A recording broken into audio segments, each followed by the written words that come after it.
After seeing your pictures, my sister asked one question, and the question stopped everything. Stopped the room, stopped the air between us, stopped the casual flow of conversation that had been moving easily until that moment, until she looked at your pictures, looked at them the way she looks at things she is genuinely interested in, not casually, not with the half attention she gives things that do not earn her full focus, but with the specific quality of looking that means something has landed, something has registered, something has passed through her particular filter and emerged on the other side as something worth the full investment of her attention, worth the genuine engagement, worth the specific quality of her seeing that when she turns it towards something, changes the temperature of the room, changes what is possible in the conversation, changes what we are doing from casual exchange to something that has more weight, more direction, more honest intent. She looked at your pictures the way I have seen her look at very few things in all the years I have been watching her look at the world with that specific quality of attention. And then she asked the question, and I want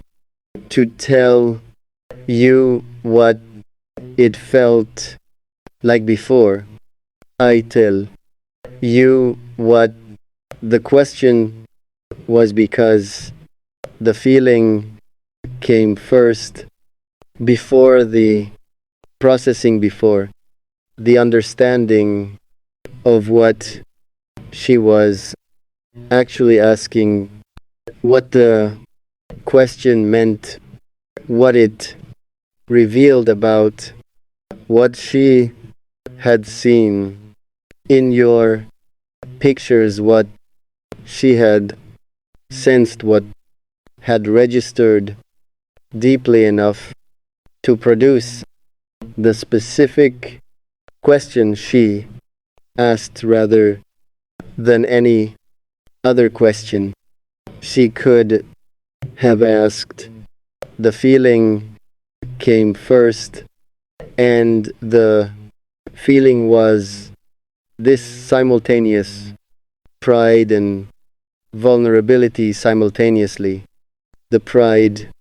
of someone whose most important person has just been seen,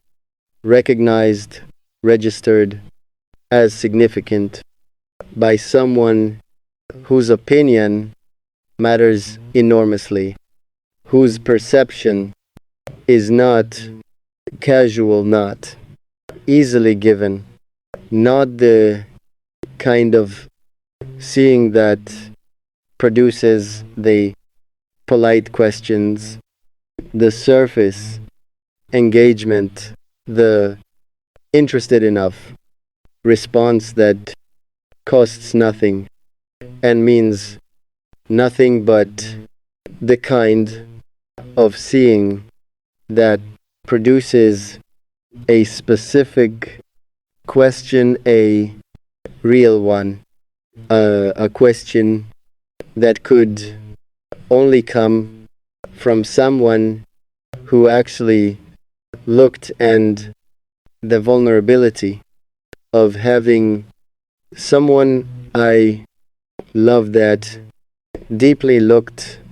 at that, carefully examined in the specific, honest way my sister examines things she finds genuinely interesting, which is without sentiment, without the distorting filter of wanting something to be a certain way, without the comfortable interpretations that protect you from what is actually there, just the honest, clear seeing that produces the honest, clear question that gets to the center of something faster than almost any conversation I have ever had. The pride and the vulnerability simultaneously, and underneath both of them, something warmer, something that is harder to name, but that had to do with the specific feeling of being known by the people who know me best, being seen clearly by the person who has watched me my whole life, who carries the full history of who I have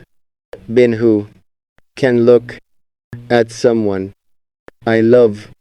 and understand immediately and completely what that person means to me, what I see in them, what has earned my specific, particular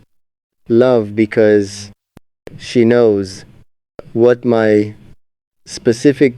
particular love looks like, what it requires to earn it, what kind of person calls it forth, what kind of quality, what kind of presence, what kind of being in the world. And she looked at your pictures and she asked the question, and the question told me that she had seen it, had seen what I see, had sensed what I sense, had understood without being told, without my explaining, without anything more than the photographs, what this is, what you are to me, what the love is that I feel. And the question confirmed it, confirmed that what I feel is not invisible, not private, not something only I have access to, but something that comes through, even in photographs, even to someone looking from the outside, even to my particular, honest, precise sister who does not see things that are not there, who does not produce warmth she does not feel, who asked the question that told me she felt something real I want to tell you about the question. Now I want to give it to you with everything surrounding it, with all the context that makes it what it is, rather than just the words themselves, which on the surface might seem simple, might seem like any question, but are not simple, are not like any question because of who asked it, because of what it revealed about what she saw, because of what it means that this specific question was the one that emerged from looking at your pictures with that specific quality of genuine attention. She looked at your pictures and she asked me this. She asked, is he happy? She asked it quietly, the way she asks things that matter to her quietly, without performance, without the drama that lesser questions sometimes get. The quiet that the quiet that means this is real, this is something I actually want to know, not something I am asking for the sake of conversation, not a social question, not a bridge between topics, but an actual question, an actual wanting to know, and actual caring about the answer she asked, is he happy? And I stopped and I want to tell you why I stopped, why that specific question produced the specific stillness in me that it produced, why it was not a question I could answer quickly, casually, with the surface response that social questions get, because it was not a social question, it was a real one, and real questions deserve real consideration, deserve the actual pause that finding the honest answer requires. I stopped because the question went somewhere unexpected, went somewhere deeper than I had been operating, went to a place I had not been explicitly looking at, had not been examining directly, had been moving around, moving past, moving through the days without stopping to ask directly, honestly, fully, is he happy? Not is he fine? Not is he okay? Not is he managing? Not is he getting through it? But is he happy? The actual deeper question, the one that requires more than a functional answer, requires more than the evidence of continuing, of showing up, of managing the daily requirements of a life that is being lived requires something more essential, more real, more honest than any of that requires the actual interior answer, not the performed one, not the one that says the right things, not the one that maintains the expected presentation, but the real one, the true one, the one that knows the difference between being okay and being happy, between functioning and flourishing, between moving through the days and actually living them with the full presence, the full aliveness, the full engagement with what is actually good, actually beautiful, actually worth the specific investment of attention and gratitude that happiness requires, because happiness is not passive, is not something that happens to you while you are doing other things, is not the default state that exists when nothing terrible is occurring, but is something more active, more chosen, more requiring of presence, of attention, of the deliberate recognition of what is good, of what is worth registering as good, rather than simply continuing past it in the rush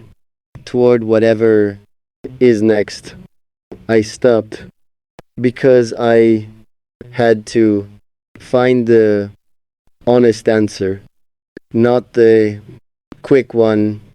not the automatic one, but the actual considered honest answer to whether I am happy. And I want to tell you what I found when I looked, because the finding matters, because it revealed something I want you to know, something that I think you deserve to hear directly, clearly, in my own words, not inferred, not assumed, not taken for granted as something you already know, because I show up, because I am present, because the relationship is continuing, but actually told to you explicitly as the real honest answer to my sister's real honest question. I found happiness. When I looked, I found it clearly without having to search too hard, without having to construct it or argue for it or convince myself of it. I found the real thing, the actual presence of genuine happiness in my life, in my daily experience, in the specific texture of my days, which have a quality, now a color, now a warmth, now that they did not always have that. I know I can feel the difference that I can identify as coming from something specific, coming from the presence of something in my life that was not always present, something that changed the quality of everything around it, way certain kinds of light change, the quality of a landscape without you being able to say exactly what changed, just that everything looks different, everything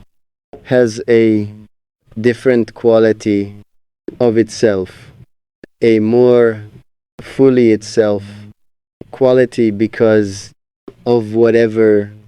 is providing that light. I found happiness when I looked, and I want to tell you what it is made of, what produces it in me, specifically because happiness is not abstract, is not a general state that floats free of its specific sources, but is always made of particular things, particular people, particular moments, particular ways of being in the world that produce the specific feeling in the specific person carrying it. My happiness is made of particular things, and I want to name them. I want to be specific. I want to give you the honest accounting, not the performed gratitude, not the listing of good things for the sake of appearing grateful, but the actual content of what produces the genuine feeling in me, the real happiness that my sister sensed, even from photographs, even from the outside, even before I had put it into words for myself with this degree of specificity.